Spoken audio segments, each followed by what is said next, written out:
What's good, y'all? Welcome back to the channel, and it's finally fucking time. UFC 300 is upon us. I'm already cussing in the first 10 seconds of the video. This isn't getting pushed out to anybody. But wow, UFC 300 is finally upon us.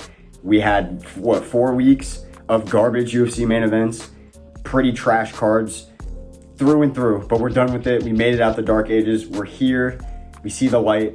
And I'm going to be breaking down every fight, start to finish. I'm going to be going hyper in-depth on this card, more than I have on any other. It might still be quicker paced, because that's just how I do things on this channel. But I will be going more in-depth than I usually do. Let's start out with Deiveson Figueiredo taking on Cody Garbrandt. 2 former champions. We got the flyweight and the bantamweight champion. Coming to fight each other at 135. Deiveson's sophomore bout at 135 pounds. And honestly, the money line is a little wild, but I kind of understand it. 3-1 favorite for Deiveson Figueiredo. Cody Garbrandt, you know, despite being a former champion, he has weaknesses that Deiveson honestly has strengths for, if that makes sense. Like, Deiveson's strengths perfectly capitalize on Cody Garbrandt's weaknesses. And I think that's what the betting makers are seeing, the line makers are seeing for this. I am siding with Deiveson Figueiredo for this fight. I really want to pick Cody Garbrandt for some crazy upset knockout, but I just don't see it happening realistically. Cody Garbrandt needs to keep, in the pocket, land those hooks, those fast hooks, try to make it a brawl, really goat Deiveson into like having an ego fight. If he can't do that, it's going to be really hard, especially if he's moving backwards, because Deiveson's a sniper with that right hand. I feel like he can catch Cody with the leg kicks, the calf kicks bad as he's fading backwards, or that straight right hand. That's what he's really good at. But in the pocket, again, I think Cody Garbrandt, for one, he's like pound for pound the fastest fighter in all of MMA. You need to like compare his hand speed to other people frame by frame. It's ridiculous how fast that man throws punches and gets his hands back to his face. But Deiveson Figueiredo, despite being slower, like I said, he's a sniper. And if he can keep out of Cody's game, which is close in the pocket, I think he's going to have an easy night. Cody does have some underrated wrestling, which could prove to be an issue for Deiveson, but I only think that the double legs are going to be so much of a problem. I think he's going to really quickly be able to get his hips under him, push back up to his feet with his hands maybe, or maybe go for sweeps. Deiveson's really crafty on the ground. I think overall, it would have to be a perfect night for Cody to win this fight, and that's why I would lean towards Deiveson Figueiredo. And to get real specific, I would pick Deiveson Figueiredo to get it done within a round and a half. I think this is going to be an explosive fight. Try to make some money on this. The only way, if you're going to picking Deiveson, is to really narrow it down. I would get really specific, and I would really go for that prop. So yeah, I'm picking Deiveson Figueiredo. Moving on up the card, Bobby Green taking on Jim Miller.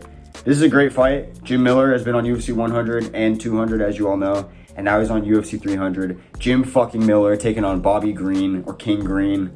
If Bobby hadn't just been knocked out a couple of times now in the last few years, especially how he got 15 years at least taken off of his life by that fucking ref the last time he fought Jalin Turner. Bro, don't even get me started on that shit, because every time I think about it, I get hot. He was just a corpse, just like this, getting fucking battered left and right. And I actually think that it's gonna, affect him for the rest of his life, genuinely. Like, it's terrible. I'm not trying to make too light of it, because it really is a horrible thing. It's a reason why I think I might have to side with Jim Miller in this. I mean, realistically, he's much slicker on the ground. If it goes to a BJJ scramble, Jim Miller wins that all day. Straight wrestling, don't forget, Bobby Green, I believe, was a state champion in high school. Or he was at least, a state qualifier, something along the lines. I know he was pretty good at wrestling in high school. So, and he's an athlete in general. He has, power in his hands. He has real knockout power. And he can hit you from long range, which is not something that a lot of people can do, especially at lightweight. But I think Jim Miller has a bit better of a chin. I think that Jim Miller will be able to find ways to make it scrappy and make this fight go to the ground, or at least just not be such a clean fight. Because if it is a clean kickboxing bout, Bobby Green wins this all day. And I could see it going for Bobby Green to a decision. I'm going to side with Jim Miller getting this one done. It's hard to specify a prop here, because I can see him getting a finish with both a knockout or, like a rear naked choke. I kind of want to take the risk here and side with Jim Miller by a decision. You never know, though. Fuck it, we're going to take risk here. Jim Miller getting the rear naked choke after rocking Bobby on the feet, maybe even almost knocking him out. Taking our first underdog of the night. And then we move on up the card to our second underdog of the night. Jessica Andrade taking Marina Rodriguez. And for some reason, Rodriguez is a slight underdog. I kind of understand it, because Andrade has a tendency to rise in these big moments, rise on these big cards that she gets put on all the time, deservedly, to be completely honest with you. She's one of my favorite fighters, barring gender, barring weight class, all that. She's exciting, and she's a former champion. She's always fighting, which is pretty sick. You know, it's hard as a fan of the sport that covers these cards, you know, week in, week out, to not appreciate somebody like that. I've probably predicted at least 8 of her fights now, and I've only been covering the sport for less than a year and a half, so that's craziness. But Marina Rodriguez is a talent, and she has the range, she has the kickboxing, I don't know, prowess, requisite, whatever the right word is for it. She has that to counter somebody like Jessica Andrade, who is a little bit more chinny as she gets older and a little bit more reckless, I feel like. She's not one of those vets that like gets wiser with her game plan with age. I feel like she just is really trying to lean more on, going out on her shield, which she always kind of has, but you would think as she gets older, she'd work different game plans. I think if she really tried to work a wrestling heavy game plan, she would probably win this fight by unanimous decision quite clearly. But I'm going to trust Marina Rodriguez to be tough in the exchanges that she needs to be tough in, and to just work the right game plan and win this one by unanimous decision. I'd be propping it by that. Marina Rodriguez getting it done by unanimous decision. And if you want to get risky, you could prop that split decision, because I think that's always sitting at like plus 500. So take that money. Moving on up the card, Jalin Turner versus Renato Money Moicano. I really fuck with Jalin Turner. Shout out to Jalin Turner's mom. She's, I think, subbed to the channel, but she commented on one of my videos way back in the day talking about Jalin, and I thought that was really cool. It added a little bit of pressure every time I would pick Jalin after that, I'm not going to lie to you. And I do really like Jalin. He's one of these fighters that I've been thinking was a dark horse in the division for a long time. Now, he's been on a bit of a skid, and he's shown some weaknesses that I think can be capitalized on in this fight. Moicano is sitting at a 2-1 underdog, which is kind of ridiculous to me. I don't think those odds are right. I do think Jalin Turner, if he keeps it on the feet, he's going to piece Moicano up, and it's going to be a rough night for Moicano, especially because, he's tough, but as tough as you are, it's not going to be like Dober, who's just whipping that power at you with decent technique. Jalin Turner is going to be cracking you from long ranges and short ranges with shit that doesn't look like it should be landing on you, and it's going to be precise, so it hits different. It's not just all the power. That precision could really honestly put Moicano out clean. I mean, we saw what Korean Zombie did to him in like 30 seconds just off of a little innocent jab slip counter. So I know it can happen, but I'm going to trust Moicano to be tough and get this fight to the ground and find his chokes. I think he knows what he needs to do in this fight. He's been telling everyone to bet the house on him. I think he really trusts himself, and he constantly talks about how he has nothing to fear because he's a soldier of God. I respect the hell out of that. That type of mentality, if he's really about it, and I think he is, can take you anywhere you want to go. So I'm going to be siding with Renato Moicano getting this one done. I wouldn't be surprised if Jalin Turner pieces him up on the feet and we see Jalin Turner just cash in another win check. But I think Moicano is going to be able to find his way to the ground, and I think it's going to be tough for Jalin, who is slick on the ground in his own right, don't get me wrong. But I think that Moicano's build and the way that he goes about chasing submissions might pose a threat. So I would pick Renato by a submission. Moving on up the card, Sodiq Yusuff taking on Diego Lopes. Sodiq Yusuff is the underdog, and maybe this is going to come as a surprise to a lot of y'all. I'm picking Sodiq Yusuff. I know Diego Lopes is he's basically the Puka Nacua of the UFC right now. Shout out my NFL fans if y'all get that one. But he really is like a superstar at featherweight already. Everybody has eyes on him. He is the prospect for featherweight.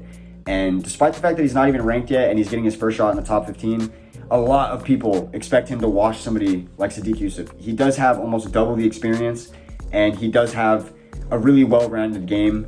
But I'm not going to lie, I think Sodiq Yusuff, he is underrated on the feet. He just, had a hard-fought war with Edson, and it took a gritty 5-star striker vet like Edson Barbosa to really figure out Sodiq, because he almost got knocked out by him really early. And he was having trouble with those like little weird rear leg calf kicks that Sodiq was throwing. I don't really know what to call it, but if any of y'all know what I'm talking about in the comments, let me know how to identify that kick.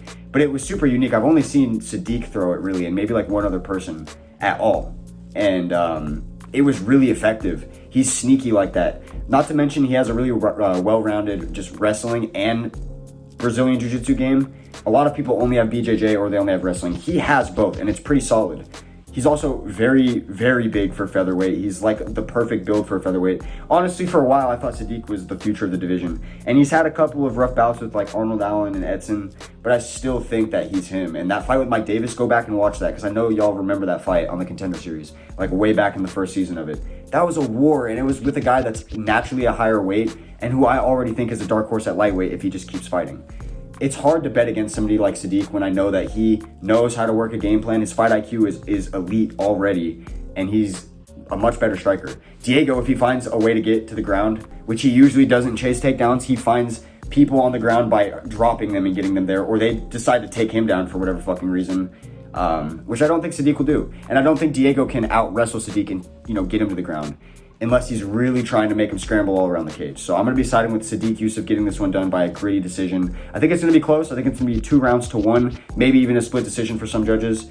But I think that's going to be an awesome fight. It's a sleeper fight. Maybe one that can be fight of the night. I definitely think somebody's getting a performance bonus in that one. And then we move on up the card. Holm taking on Kayla Harrison. She's debuting in the UFC and debuting at 135 pounds. She looks really lean. She looks cut. I'm not going to be a hater and be like, whoa, if she can even make it to the scales. Everybody's doing that online. It's like, do you want to see her fight or not? Like, I just want to see all the shit talk that she's been putting up for years, be tested. And this is a good person to test it against. If Holly was like 5 years younger, I would be picking her all day, especially with this money line. Like 3, maybe 4 to 1 underdog damn near.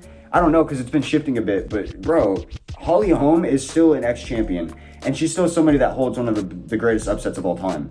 It could very well happen again. The stage is set for that to happen. And, the odds being what they are almost makes me want to pick Holly Holm. I'm really, really close to it, because if she does keep it on the feet, Kayla is trash on the feet, let's be real. She's just slow, and she looks like she's moving in mud. She has no footwork. She keeps her chin up. I think it's going to be a whole lot of her running forward, trying to chase takedowns and clinches and getting tagged. But I do think that she's, ultimately she's 33. She's in her prime year. This is the peak that she'll ever be at physically, 33 years old. Shout out for those who know what I'm talking about.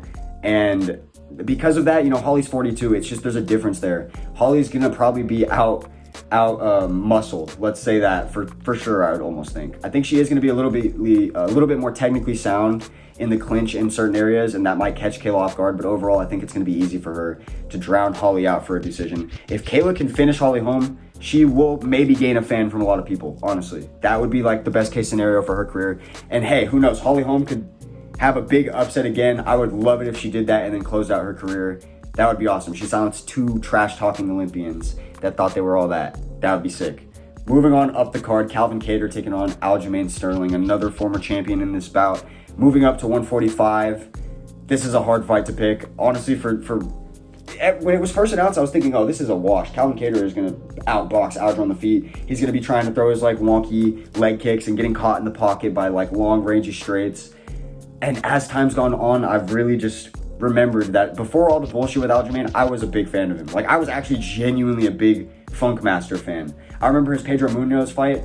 Before I even was really into gambling or anything, me and my friends were all crowded around one small TV in my friend's garage, just losing our minds, so nervous because Pedro was just getting that close to chinning Aljo, and he was dancing in and out, having one of the best performances that he's had in his career, striking-wise. I mean, in general, but striking-wise especially. And that's the Aljamain that, I know true to its core, he's a good dude, and he's a hell of a fighter, and that's why I'm a fan of him. The shit with, the Oscar performance for the belt, and all the shit that came after, I'm not going to try to give him too much judgment because, honestly, I don't know what I would do if I was put in that situation. And at the end of the day, he didn't ask to be fouled. Let's be real. What he's done since then has been a little bit questionable. An injured TJ, a split decision that I think he won, but a lot of people don't think he won. And then a fight against Cejudo, who a lot of people didn't even think deserved a championship bout, and he made it really close. His legacy is up in the air, but I think that he can come out here, work his underrated low kicks, his weird, unorthodox, funky movement on the feet, maybe find his takedowns. I think that's going to be the hardest thing of all of this, the hardest ask. Calvin Kattar does not get taken down much at all. I think maybe one time buys a beat in the last, however many fights and people he's taken on. I can't think of, a time that he's been taken down since then, and he's defended a lot of them, or at least a cool bit. So, but he hasn't defended them from somebody like Aljamain, who has a unique style. He could even find his back or, find weird shit standing up or, up against the cage. We've seen him do it time and time again. I'm going to trust Aljamain to get this one done by a decision. I don't know if he'd be able to finish Calvin Kattar. That'd be honestly impressive. And I do think it's going to be something where he banks the first 2 rounds and then Calvin starts to, really come on in the 3rd round, maybe even drop him. But by that point, it's too little too late. So let's see what happens, though. That's one I'm really looking forward to. And then we move on to the last fight of the prelims. Jiri Procházka taking on Aleksander Rakic. Jiri is an underdog. That's crazy to me. I'm siding with Jiri. I did this with Alex Pereira and he got chinned, and you know, that's tough. But he went out on a shield and he was going for it, and I appreciate that. He was going for it against Alex fucking Pereira in a way that you don't see too many people do that. So I don't understand why he's an underdog. I get that Rakic is aggressive. He's massive for the weight, maybe the biggest light heavyweight on the roster.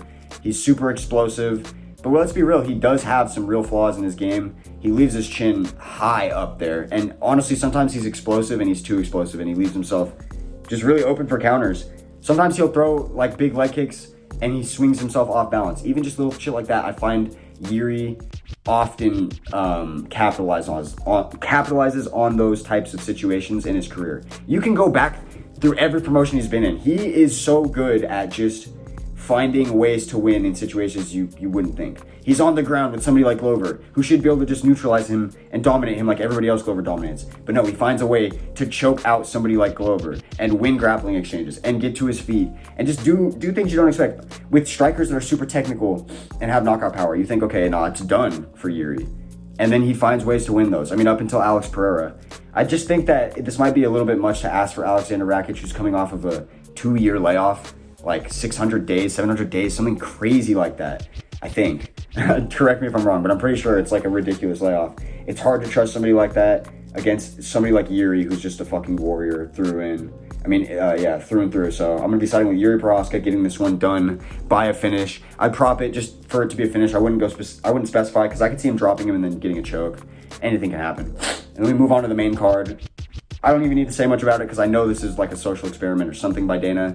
Bo Nickal versus Cody Brundage on the main card, opening it up. Honestly, I thought the whole time I was telling my homies and my roommates, like, this is cap. He's going to just remove it. He's putting this just to make people talk about it, and then he's going to move it, and it's going to be like Aljo or something. But no, it's really Bo Nickal versus Cody Brundage. Cody is himself is like a half of a full card parlay's odds just to win this fight on the money line, which is ridiculous. He's like a minus 1,200 now. I understand why. It would take a miracle. And again, the stage is set. He can do something crazy and win a lot of people some ridiculous money, lottery winning money. But I do think Bo Nickal is just going to be too much. He's too explosive on the feet. He low-key is a better striker. Although we haven't seen enough from him, from what I have seen, I think he's a better striker. Obviously a better grappler. It's a wash. I do think it's going to be a first round finish. If Cody can be tough, he can make this a fun little whatever it is. But a fun little fight maybe. Maybe even win. Honestly, it'd be cool if Cody Brundage just flatlines Bo Nickal and like shows everyone why he belonged on the main card. Even though he really doesn't, it would still be cool. But, you know, I'm going to be siding with Bo Nickal, getting this one done with like a quick choke or something. Something or another. Moving on up the card, Charles Oliveira versus Arman Tsaryukyan. All the fights now that I'm talking about are 5-rounders, which is amazing. This is a hard fight to pick. I hate siding against two Bronx. I did it with Beneil Dariush and I regretted it because he showed me the champion has a name. I lost a little bit of faith in that performance against Makhachev, especially because I used to talk so much shit with my homies. Shout out my homies. Y'all know who you are. That Dick Ride Islam and Khabib and all of them. Nah, y'all honestly have some good fighters repping you, but yeah, no, that made me lose some faith in Charles. This is a different type of matchup. Arman has explosive power on the feet. I could see him dropping Charles really quickly. He's a wrestler primarily, so I can see him being able to neutralize somebody like Charles, who's shown in the past to have trouble against people like that. I can see him having better cardio than Charles. I could see his chin being better. I could see him being more tough in certain situations. But the champion has a name. I'm siding with Charles Oliveira, getting this one done. Not by a knockout. I think he's going to hurt him on the feet. He's going to chase a submission, or Arman's going to shoot or something, and it's going to be wraps. Charles Oliveira is now going to be fighting for the lightweight championship. Gets it done on the big stage. Everybody's hype. We all lose our shit. Our boy wins on the big stage again by a finish. Charles the Terminator. Enough said. Moving on up the card. Justin Gaethje versus Max Holloway for the BMF belt. Max Holloway is one of my favorite fighters of all time. Just that alone makes me feel like I have to side with him. Max Holloway is a big underdog on this card. That makes me feel like I have to side with him. Everything in my brain is telling me Justin Gaethje is about to do what he did to Tony Ferguson, and I watched that back in 2020, and it broke my soul. Everything in my brain is telling me that that's what's about to happen. I can't accept that. I cannot accept that. Max Holloway is him. He's going to land too many strikes. He's going to out-damage Justin. Justin's going to be caught off guard with how much he's getting struck and not being able to land. I think Justin's going to be able to land good leg kicks early, but Max is going to get keen to that. He knows after the Alex fights that he can't allow somebody to just, whip his legs early and get ahead on the scorecard. I'm going to be siding with Max Holloway getting this one done. I think it's going to go to a 5-round war. It's going to be a unanimous decision. I think it's going to be clearly a unanimous decision, but it's going to go to a split decision just to add to the drama because it's going to be that close. Both fighters are going to be battered. I think Justin Gaethje is going to land on the leg a good bit. He's going to land with that leaping hook a couple of times on Max, but Max is going to start to get the reads, and then it's just going to be a wash. I think Justin's going to maybe take the first and the third round. I think Max is going to take the second and the fourth and the fifth. That's my specific prediction. I would prop it by split decision. Honestly, I think this fight's going to be a war. Hell of a fight. Honestly, it could be the main event, and I think that I would be more satisfied with that. But either way, it's on the card, and I appreciate that. And then we have the strawweight championship, the co-main event. Weili Zhang taking on Xionan. This is also going to be a pretty solid fight, although I do think the odds are a little wild with Zhang basically being a 5-1 favorite. But it does make sense. She's so good everywhere, and she just keeps getting better and better. She's one of the best athletes I've ever seen with my own eyes, competing in anything. Genuinely, the glazing is valid with her. Xionan, once again, as I've said multiple times today, the stage is set for an upset. But I don't see her getting it done against a fighter like Zhang. Unless she catches her out of nowhere and then just keeps a tempo and maintains the momentum. I think it's a wrap. I think Weili's wrestling is going to be the neutralizer in this fight. She's going to be able to change where the fight goes the whole time. And she's going to have better cardio, more power, more finishing potential, more everything. Put everything on Weili Zhang. I wouldn't do it on the money line. I would try to get specific with the prop if you're feeling frisky. And we have the main event. Chama. Alex Pereira taking on Jamahal. Both light heavyweight champions that are up in the air. Same with Jiri. It was a pair of them, honestly. Because, Alex just took it from Jiri, but Jiri never defended it against Jamahal. Jiri, okay. This is convoluted. Jiri is the first true champion. He won the belt fair and square. He's not one of the people that are up in the air. But then he goes out on injury, which makes you feel maybe he's not the champion because he hasn't defended it yet. Jamahal gets it against the guy that he beat for the belt. So now everyone's Jamal needs to beat Jiri to be the real champion. And then we don't get to see that fight. Alex takes it from Jiri. It's just, this is what's happened since John Jones hasn't been dominating that weight class. But it's hard to pick against somebody like Alex Pereira. I love Jamahal. I picked him for almost all of his wins. I think the only one I didn't pick him for was Paul Craig, and that turned out pretty smart. Jamahal is just solid. He's fast as hell. Honestly, kind of deceptively fast for that weight class. And he has a weird build, but that seems to work the best for people in MMA. But Alex Pereira is just not a guy that you play around with. I think he knows that he is on the brink of just securing one of the best legacies in combat sports history. He already has such a touted legacy, but he's just on some type of next level hustle. It's like Israel Adesanya's interview talking about how, he'll be that guy that's in a bar talking about I beat that guy one day, lit such a fire under his ass that he's just carrying, and now he sees how much money he can make and how much he's doing, and I think he knows he needs to lock in. Sorry for saying he's a billion times right there, but that's the case. I think Alex Pereira is just him, and I've bet against him too many times now. The only time it ever paid off for me was against Israel Adesanya in the rematch. And I don't think that Jamahal is as technical as Israel Adesanya. He could find openings to land, but I think that Alex Pereira is going to do it first, and he's going to chop at that leg way too quick. So I'm going to be siding with Alex Pereira, getting this one done, closing out UFC 300 as the definitive light heavyweight champion. I would bet Alex Pereira to get a finish almost without a doubt. Honestly, he never goes for subs, so just prop it knockout. Get real specific. I hope you guys make some money on this card. I hope that we all come away from it happy, internally truly happy about something, maybe a Max Bless Holloway big win, or Charles Oliveira big win, or we get to see Cody Brundage somehow flatline Bo Nickal. Let's just hope the stage is set for something crazy to happen.